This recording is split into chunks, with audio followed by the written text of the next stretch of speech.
Live from New York, it's Saturday night.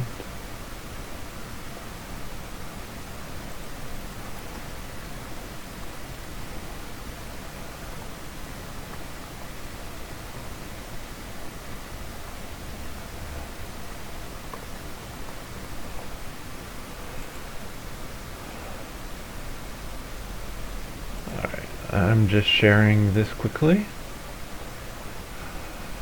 Post to Facebook. No, I don't want it. It's me.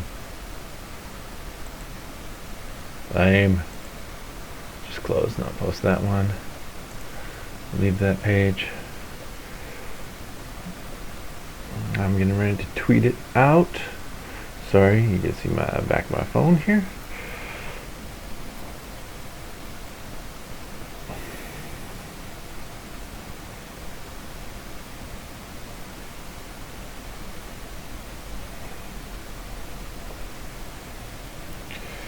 Why don't you come up faster? Me and Nerdologists.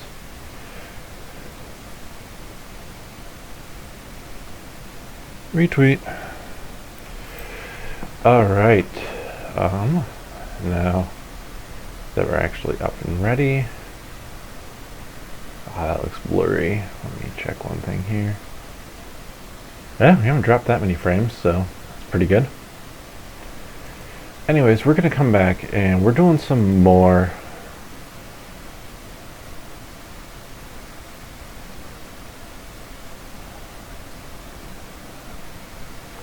character creation. Evwin. No, we're going to go Evwin. Evwin Dawnstar. You can probably guess the race that I'm going with here. That is elf to the nth degree.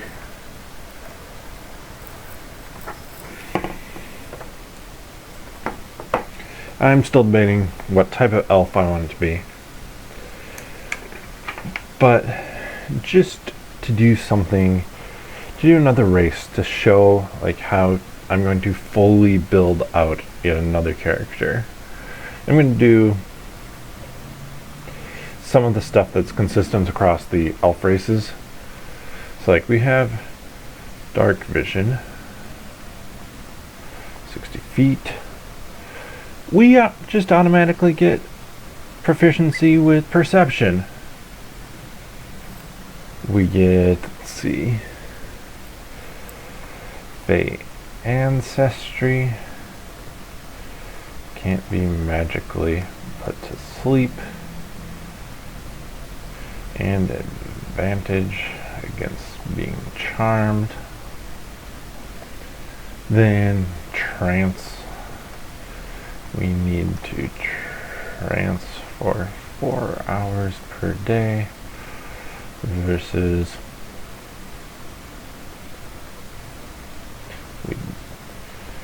day to get the benefit of a long rest. In all the games that I played, we've almost always had an elf. So I would really just go with dark vision. I'd just say dark vision. I'd maybe do 60 feet for that one. But Fey Ancestry and Trance, both would just go on like that. And we get 2 languages. Elvish and Common. For right now. We have a couple of different options for our elf here. We could have a high elf, could have a wood elf, and we can have a dusk elf.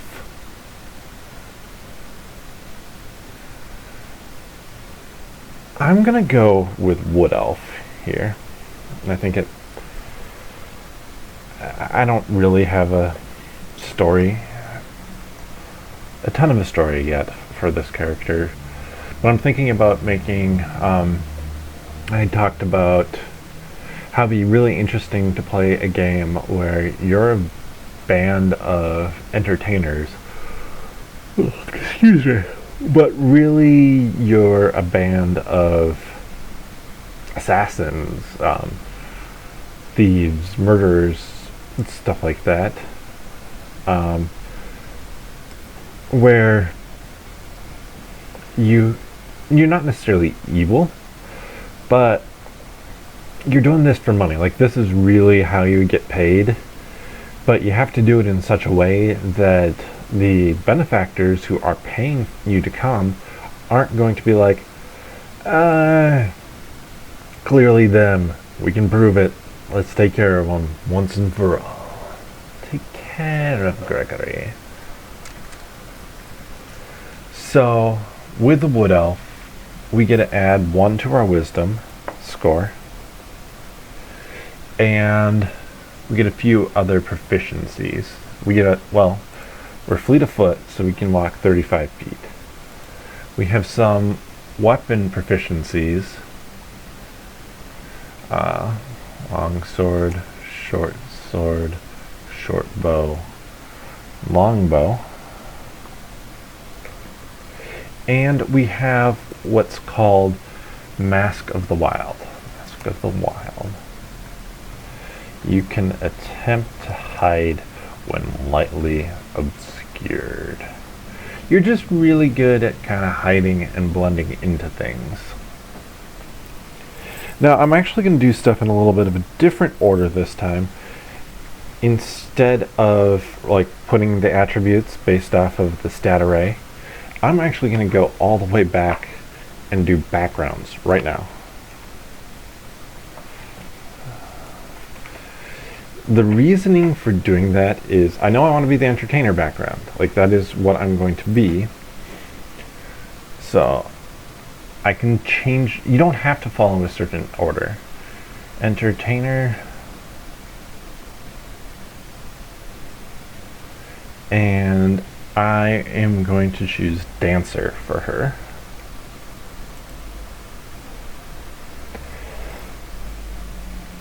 I could have gone off of and done a die roll for it, but I like the idea of a dancer here.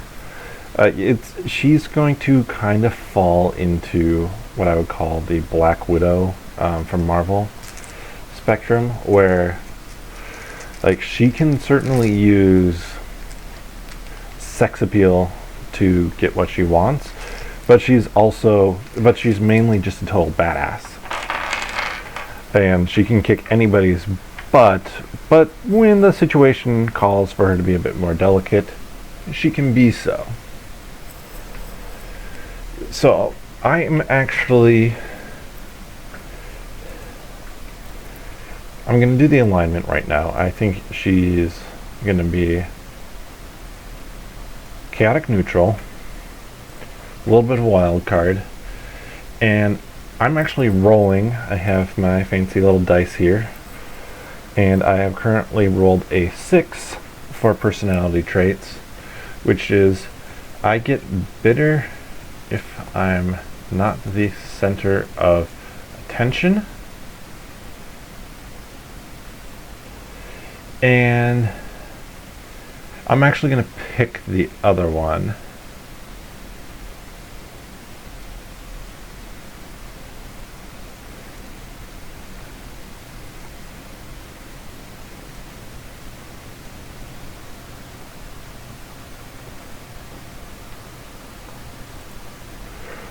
That makes a lot of sense for somebody in the line of work of being an entertainer. I'm actually going to change that up. I'm going to say dancer,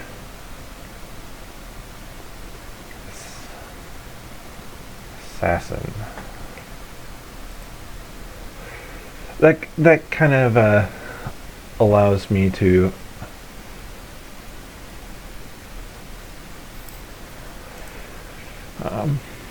cover myself a little bit.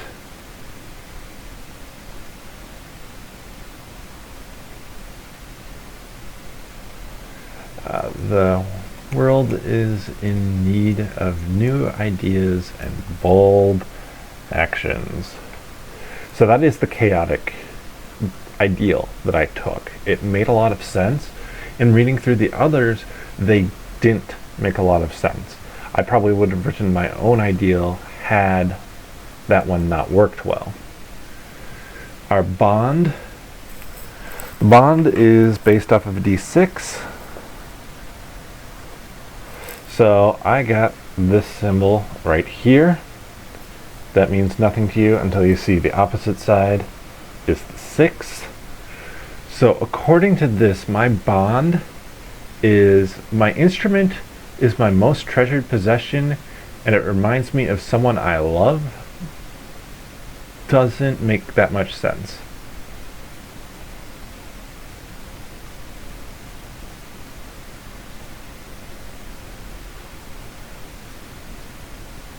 Ooh, I like this one. Since I don't have a musical instrument. So we're going to go with I idolize a hero of the old tales and measure my deeds against theirs. And finally, my flaw, also a d6. Again, 1. And so I'll do anything to win fame and renown.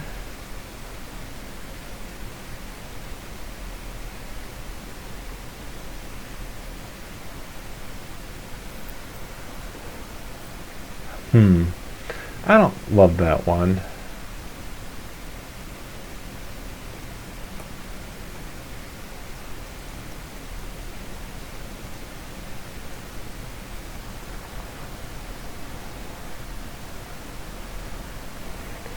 I really like this one. Having a scandal that prevents me from ever going home and that trouble follows me around is just oozing with potential for a DM to be able to hop onto it and say like, oh yeah, no, I can create something around that. By popular demand, you can always find a place to perform, usually in an inn or tavern, but possibly with a circus, at a theater, or even in a noble's court.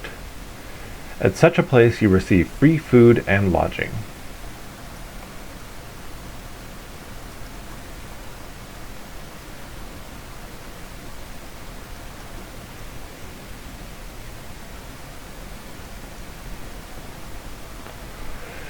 It continues beyond that.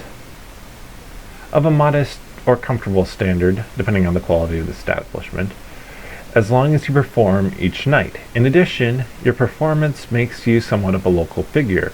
When a stranger recognize you in a town where you have performed, they typically take to liking you.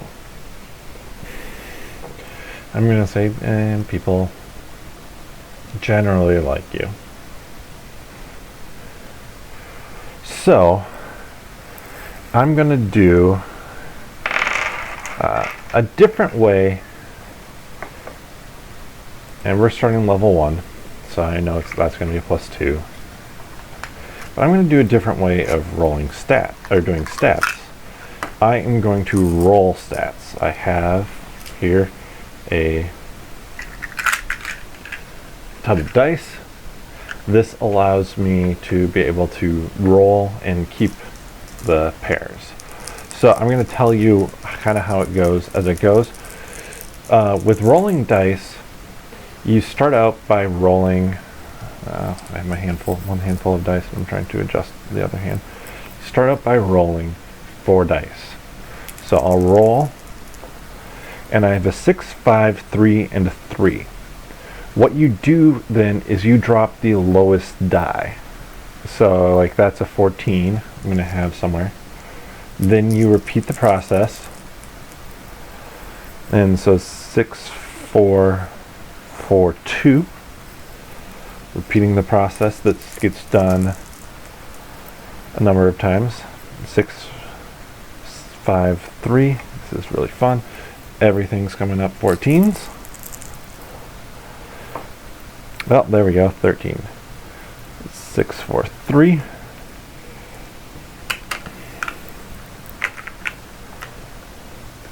And now, depending on the game you play, you might go with different ways of doing this. 6, 4, 5. I'm rolling well tonight. Or I was. Let's see. One last roll.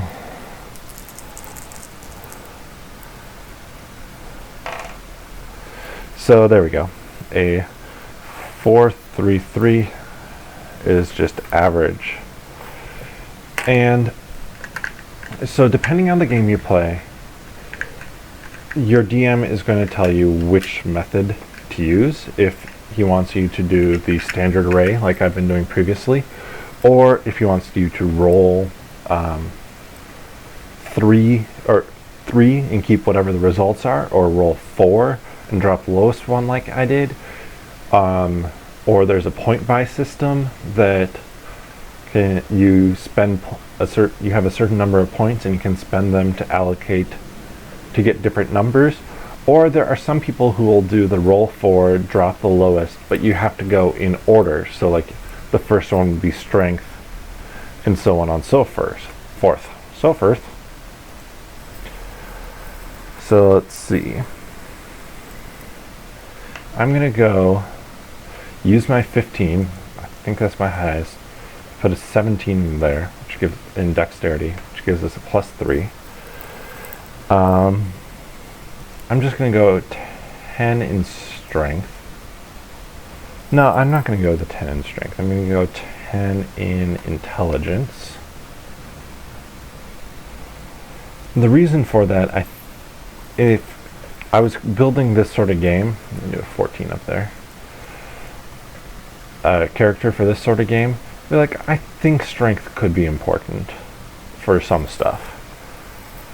So we have 14, 14, and 13. I'm going to put a 13 in my wisdom, because that makes it a 14, 14, 14. Now this is a slightly less ideal setup for leveling up than some of the other ones, or than last time using the standard array, because last time I had 2 odd numbers. This time I have 1. So I'm going to face the choice of, do I want to increase my dexterity? I could do so by 1, and then I could put 1 into something else, but that's not going to bump up one of these modifiers. So let me check on the time here. Okay, still have a little bit.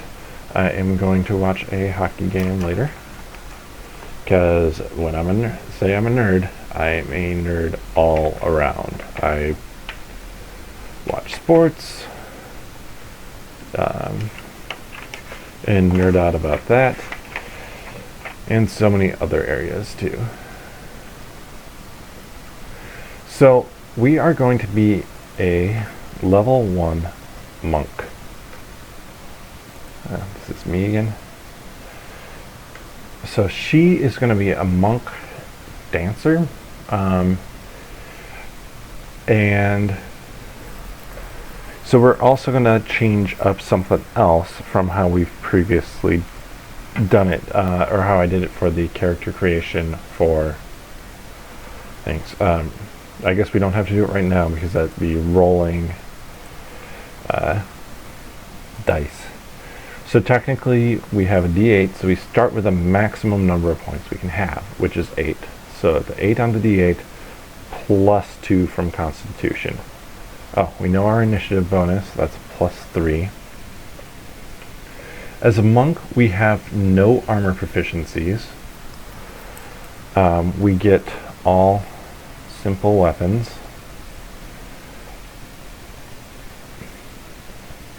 Artisans' tools and musical instruments. So we do get the musical instrument that we're proficient with. I'm going to flip back here just so I can see what everything is. We're going to go with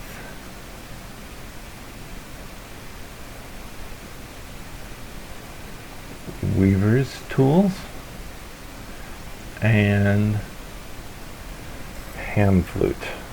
That's what we're proficient with. Ah, I forgot to look. I just realized I missed some stuff in the background, so sorry about that. We're going to hop back there and finish off our background. because I forgot to give us our proficiencies. Acrobatics and performance. Makes a ton of sense. We also have, we can add to this list a guy's kit, and we'll go with harp. So we are proficient with 2 musical instruments, as well as weaver's tools and a disguise kit. We do get a musical instrument of our choice. Harp, dried rose from an admirer,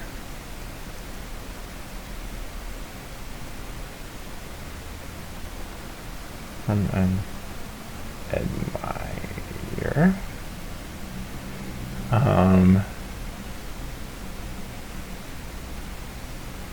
And we're gonna get a costume.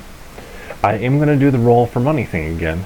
So I'm just taking those kind of like side things that add some flavor. I'm still gonna roll for probably a trinket now, but it makes sense for me to take those already. I could dock myself the money for the harp, but I don't think I'm going to do that. Our saving throws that we are proficient at are strength and dexterity. So +4 and a +5 to start out with. +2 in constitution, 0 in intelligence, +2 in wisdom, +2 in charisma. Well, that is actually really good across the board. And we can choose acrobatics, athletics, history, insight, religion, and stealth. Stealth, obviously. And I'm going to go insight. I think she has to be good at reading people as part of her job. Like, as part of what she does as a criminal, she has to be able to tell when somebody's suspicious of her or of the whole troop, as well as be able to sneak around in the middle of the night, not getting caught. So normally the next thing that would come would be equipment, but we don't get that. We do, however, get unarmored defense, which is 10 plus our dexterity plus our wisdom, which actually gives us a really good AC of 15. That is really impressive to start a game with that. No, I was just going to say about these numbers on the side, the strength, dex, con, int, whiz, and cha. I am going to continue doing other versions of how to get those scores, and at the end we can definitely compare how those scores look between different characters, and if there's a system that seems to provide the highest numbers. I'm pretty sure it is this system right here, but I think we're gonna see that it's probably a marginally higher on average. I rolled quite well this time, but we'll have to see. And so we have our martial arts at level 1.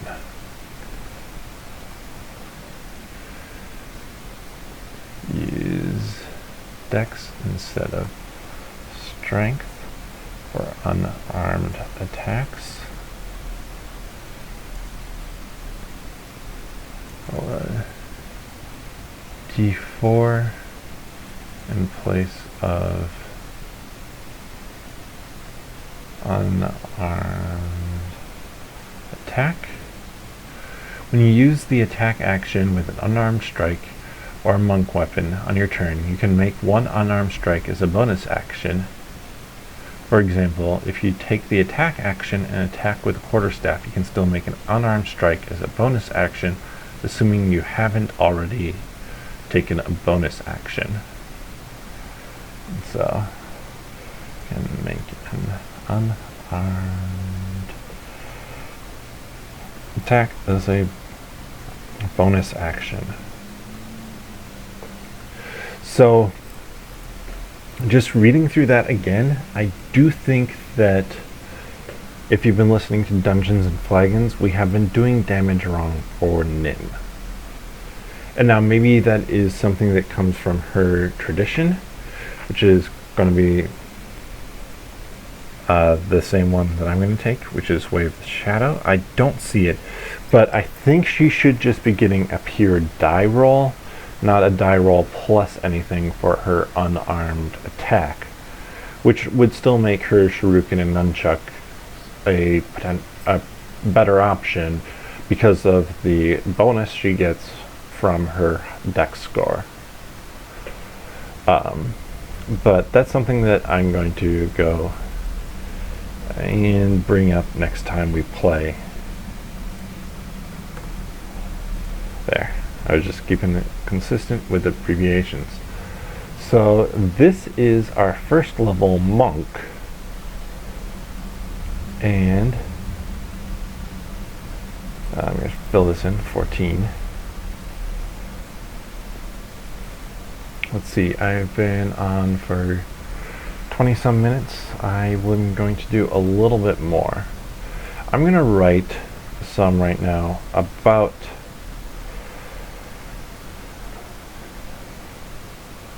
her group here, the Zavolian Troop, known across the lands as the premier entertainment for nobility.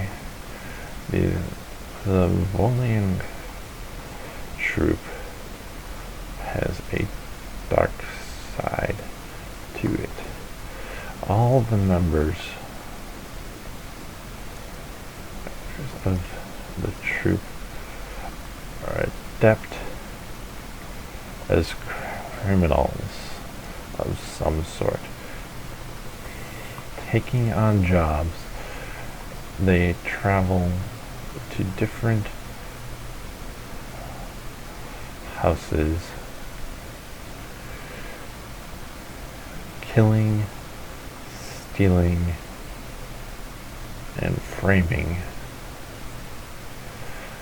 always getting away completely scot-free without anyone suspecting it was them, by putting the blame on others. The troop I'm not even going to say that what the troop consists of, but if, like, for a game where everybody was playing a member of the Zavolian troop, I would, like, there would be more that I don't know that it'd be a ton more I would go into with that, but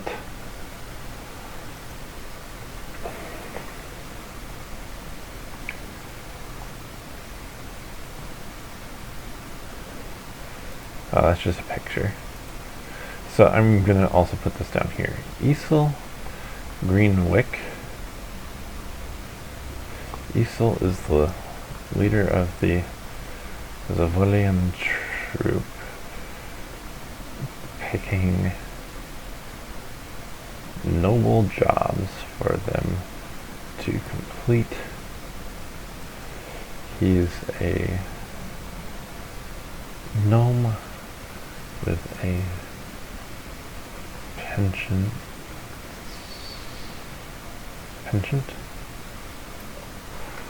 to the Google.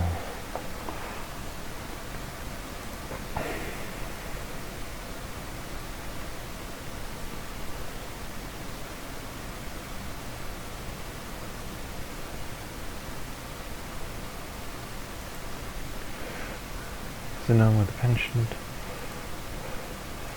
for tinkering, and he picks all of the troops' jobs. Does that fit? Yeah, it just fits. So now I've created here, if it's just me, I've created the the person who's in charge of those jobs. Let's do one last little bit of rolling of dice here. We're going to, and then I'm going to come back tomorrow and really flesh out the story for the character here.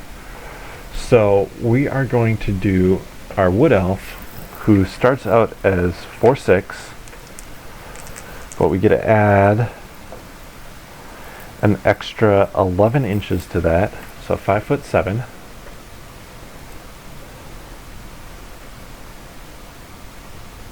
Five foot 7 inches. And that was an 11. 11.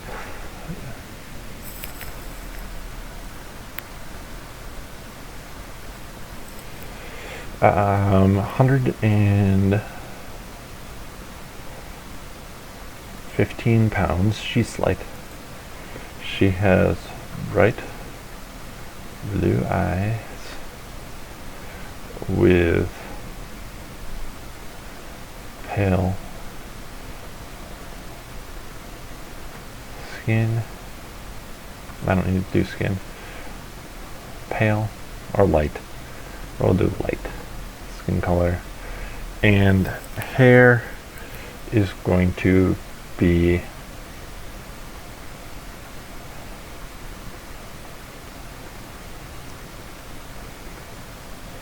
strawberry blonde. And as an elf, like, elves come to age a little bit older than other races. Not all that surprising.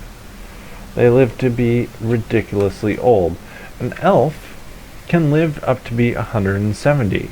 They reach adulthood around 100. She's not an adult. They reach... Yeah, elves grow at the same rate as humans in terms of reaching maturity levels, but aren't considered an adult until older at 100. Obviously, they live so freaking long. But I'm going to have her be pretty young for an elf.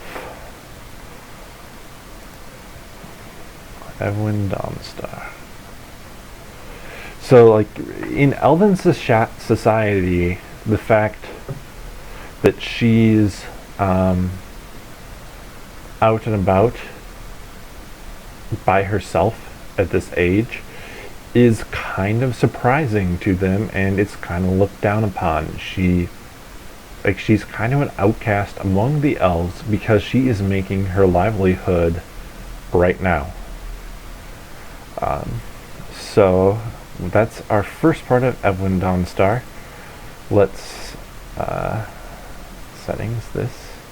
Not settings, where is it? Commands. Let's do a save as. And we're gonna go and actually drop this in this one, because this is our character sheet here. Whoops. Wood elf entertainer monk. So I'm gonna level her up a ways. I'm gonna level her up probably through 5th level again, maybe even higher, just to kind of demonstrate and show the different abilities that happen as things go on. And I think that's all I have for us today. Let's see.